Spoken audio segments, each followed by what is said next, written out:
नाज़रीन, गाज़ा में एक तरफ हमास और इसराइली फ़ौजियों के दरमियान शदीद लड़ाई जारी है तो दूसरी जानिब आलमी ताकतें गाज़ा में जंग बंदी के लिए मैदान में आ गई हैं। तुर्क सदर रजब तैयब एर्दोगान का यह कहना है कि गाज़ा में फौरी पायदार जंग बंदी की तारीखी जिम्मेदारी अमेरिका पर है। तुर्क सदारती दफ्तर के मुताबिक सदर तैयब एर्दोगान ने अमरीकी सदर बाइडेन से टेलीफोनिक रब्ता किया है। टेलीफोनिक रब्ते में तुर्क सदर का यह कहना था कि इसराइल के गाज़ा में तोल पकड़ते हमले आलमी सतह पर मनफी असरात मुरतब कर सकते हैं। तुर्क सदर एर्दोगान ने अमरीकी सदर जो बाइडेन से कहा कि अमरीका इसराइल की गैर मशरूत हिमायत बंद कर दे तो गाज़ा में फौरी जंग बंदी हो सकती है। जबकि दूसरी जानिब सऊदी वज़ीर ख़ारिजा शहज़ादा फैसल बिन फरहान ने बरतानिया के वज़ीर ख़ारिजा डेविड कैमरून से मुलाकात की। सऊदी मीडिया के मुताबिक लंदन में होने वाली मुलाकात में गज़ा की सूरत हाल समेत जंग बंदी से मुतालिक तबादले ख्याल किया गया। अरब मीडिया के मुताबिक दोनों रहनुमाओं ने गज़ा की पट्टी और उसके गर्दोनवा में होने वाली पेशरफ्त पर तबादले ख्याल किया और जंग बंदी के लिए तमाम ज़रूरी इक़दाम उठाने की अहमियत पर जोर दिया। अरब मीडिया के मुताबिक शहरियों के मुकम्मल तहफ़्फ़ुज़ के हसूल के लिए पुरतशद्दुद कार्रवाइयों में तोसी न किए जाने के मौक़िफ़ का भी इआदा किया गया।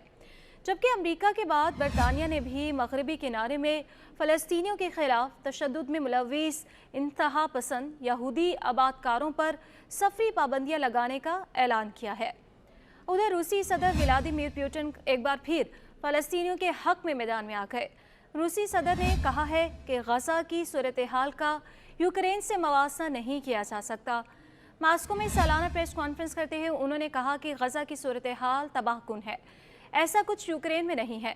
इससे कबल रूस के वज़ीर ख़ारिजा ने अक़वाम मुत्तहिदा के सेक्रेटरी जनरल से मुतालबा किया था कि इसराइल और फ़लस्तीन तनाज़े के देरपा हल के लिए बैनुल-अक़वामी कॉन्फ्रेंस मुनक़्क़िद कराई जाए।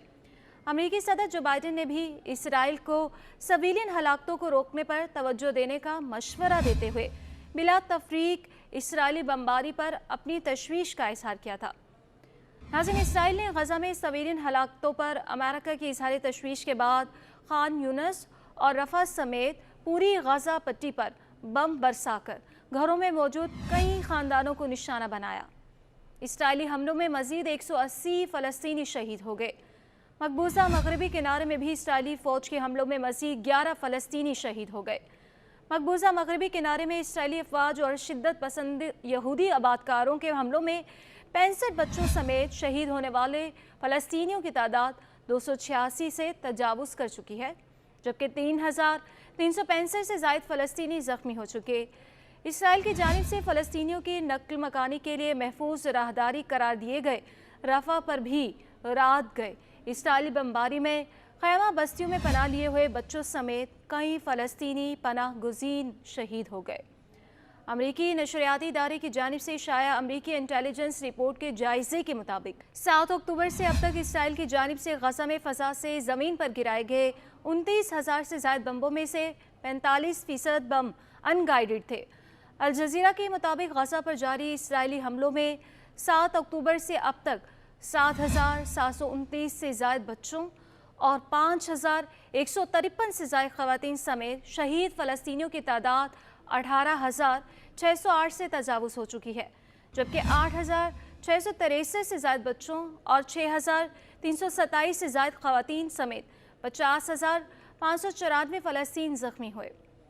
फ़लस्तीनी वज़ारत तालीम के मुताबिक गज़ा और मकबूजा मगरबी किनारे में अब तक 3,714 तालिब इल्म शहीद जबकि 5,700 से ज़ायद ज़ख्मी हो चुकी हैं। वज़ारत तालीम के मुताबिक गज़ा में शहीद तालिब इल्मों की तादाद 3,679 और मकबूजा मगरबी किनारे में 35 तालिब इल्म इसराइली जारहियत का शिकार हुए। उधर इसराइली फ़ौज ने बेघर फ़लस्तीनियों को एक बार फिर शुमाली गज़ा और खान यूनिस से निकलने का अल्टीमेटम दे दिया, जबकि इसराइली फ़ौज का मुसलसल तीसरे रोज़ भी मगरबी किनारे के शहर जनीन का मुहासरा जारी है।